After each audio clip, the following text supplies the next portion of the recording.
73,000 devices. That is the volume of Fortinet appliances globally exposed right now, granting attackers unfettered initial access to corporate networks. Meanwhile, a previously unknown ransomware group called Cetra just claimed 22 victims in a single week. And across the broader threat ecosystem, 9 separate known exploited vulnerabilities are under active, sustained attack. We pulled these metrics from the Byer Nichols threat brief covering the second half of June 2026. The data reveals a clear pivot in adversary tactics. Instead of targeting end users with phishing, threat actors are systematically exploiting external edge appliances, then hiding their internal movements within legitimate corporate traffic. This combination of easy perimeter breaches and internal stealth allows unknown operators to rapidly establish market share and alter the demographics of who gets hit.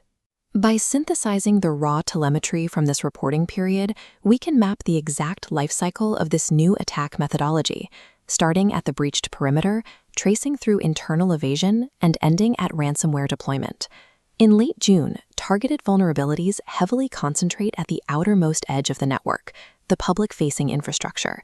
Attackers bypass user awareness, exploiting the hardware running the business. We tracked active initial access exploitation against Ubiquiti, Cisco, and Splunk appliances. But the absolute focal point of perimeter exploitation right now is FortiBleed. The leak exposed VPN credentials for 73,000 devices. Organizations are scrambling to respond, but those credentials are now in the wild, actively driving persistent downstream attacks. The vulnerability data also contains a critical anomaly, a flaw in widespread use by attackers that hasn't made it into official federal tracking. Tracked as CVE 2026-46817, this is a critical vulnerability affecting Oracle e-Business Suite. Despite confirmed reports of exploitation in the wild, this Oracle flaw is not yet listed on CISA's known exploited vulnerabilities catalog. Security teams cannot wait for catalog updates to take action. Proactive patching of this CVE is required immediately. The perimeter is failing. Attackers are dismantling the edge through appliance 0 days, securing a foothold before security teams even register a threat. Once the edge is breached, the attacker moves inside the network. At this stage, the primary objective shifts entirely to extreme stealth and evasion. The late June telemetry highlights one prime example of this methodology, a tool called backdoor.turn. Backdoor.turn is a malware that routes traffic through legitimate Microsoft Teams turn relay servers. Instead of suspicious outward connections, attackers encapsulate command and control traffic entirely within trusted web RTC streams. Buried inside standard Teams audio and video, it bypasses corporate firewall inspections without raising alerts.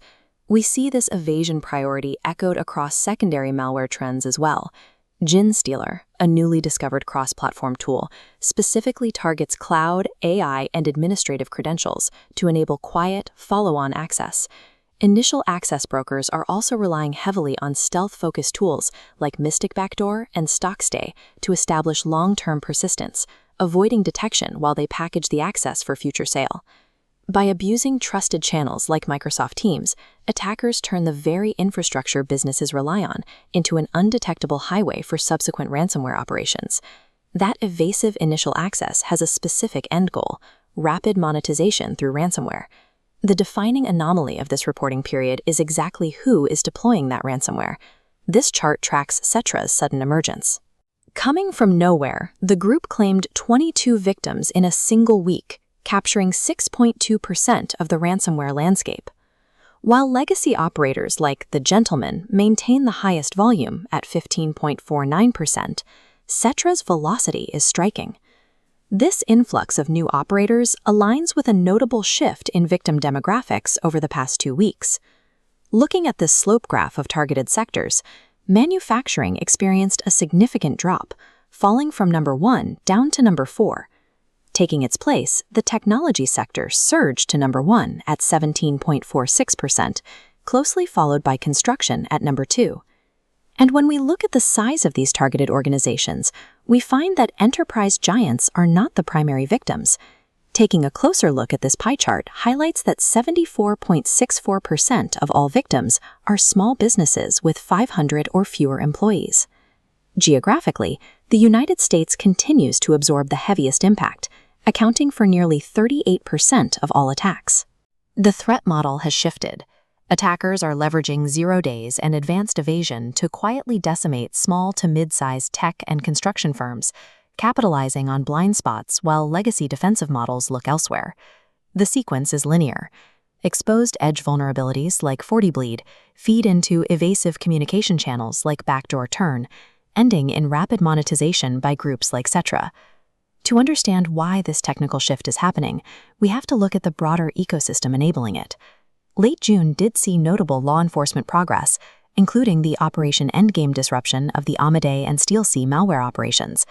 Police also successfully cleaned nearly 15,000 SOC Gaulish-infected sites tied to the cybercriminal group Evil Corp. But the financial stakes driving these attacks remain astronomical.